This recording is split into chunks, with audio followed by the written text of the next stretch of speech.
नमो भगवते वासुदेवाय नमः। तो आप सभी का मेरे YouTube चैनल पर स्वागत है। आज हम सुनाएंगे कार्तिक महात्म्य के 5वें अध्याय के बारे में। तो प्रेम से बोलो बाके बिहारी लाल की जय, भगवान विष्णु की जय।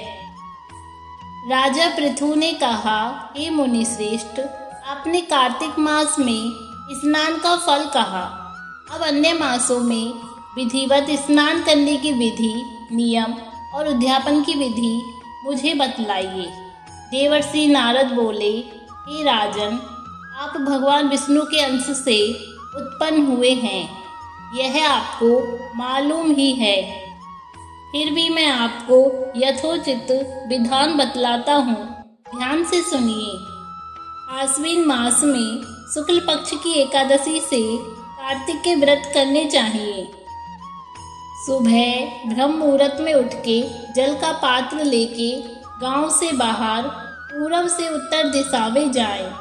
दिन में अथवा शाम को कान पर जनेऊ चढ़ाकर पृथ्वी पर घास बिछा के सिर को कपड़े से ढककर मुंह को बलपूर्वक भली भांति बंद करके फूंक व सांस को रोककर मल व मूत्र का त्याग करने के पश्चात मिट्टी व जल से भली भांति अपने गुप्तांगों को धोवे। तत्पश्चात जो मनुष्य दातुन नहीं करता उसके सब मंत्र निष्फल हो जाते हैं।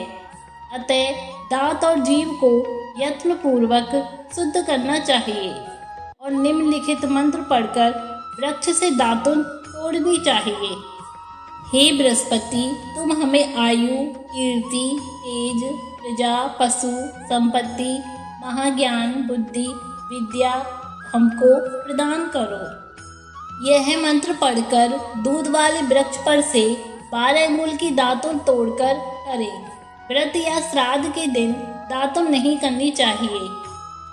प्रतिपदा, अमावस्या, नवमी, छठी, रविवार को चंद्र तथा सूर्य ग्रहण में दातुन करनी चाहिए। कटीले पेड़ों, कपास, पीपल, बरगद और निर्गंध, इन पेड़ों की दातुन करनी चाहिए। उसके पश्चात भली भांति स्नान करके फूल, माला, चंदन और पान इत्यादि पूजा की सामग्री लेकर प्रसन्न मन व भक्ति पूर्वक भगवान शंकर के मंदिर में जाना चाहिए। वहाँ सभी देवताओं का अर्घ आचमनीय आदि वस्तुओं से अलग अलग पूजन करना चाहिए। प्रार्थना एवं प्रणाम करना चाहिए। फिर भक्तों के स्वर में स्वर मिलाकर श्री हरि का कीर्तन करना चाहिए। मंदिर में जो गायन भगवान श्री हरि का कीर्तन करने आए हों, माला, चंदन, तांबूल आदि से उनका पूजन करना चाहिए, क्योंकि देव स्थानों में भगवत कीर्तन करने वाले भी साक्षात भगवान विष्णु के ही मूर्ति होते हैं।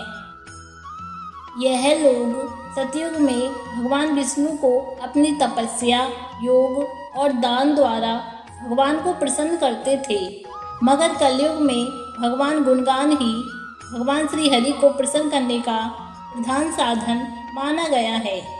नारद जी ने राजा पृथु से कहा, हे राजन, मैंने एक बार भगवान से पूछा, हे प्रभु, आप अधिकतर कहाँ रहते हैं?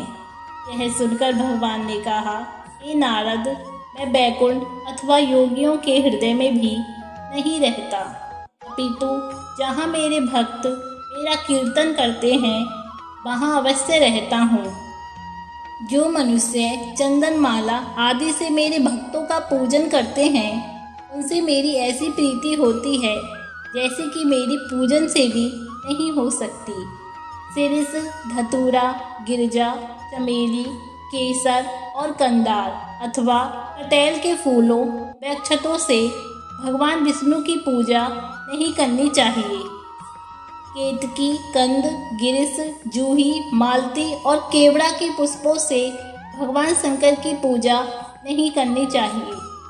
लक्ष्मी के इच्छुक पुरुषों को तुलसी पत्र से सूर्य नारायण की पूजा नहीं करनी चाहिए।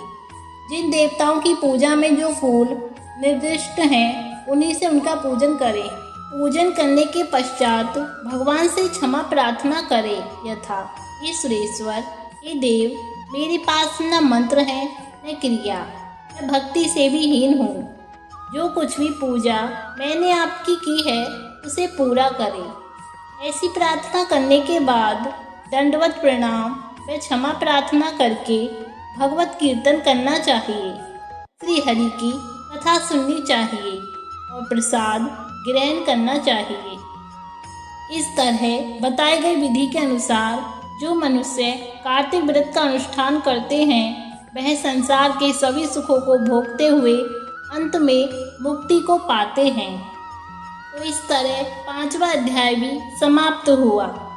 श्रीमन्नारायण नारायण हरि हरि, श्रीमन्नारायण नारायण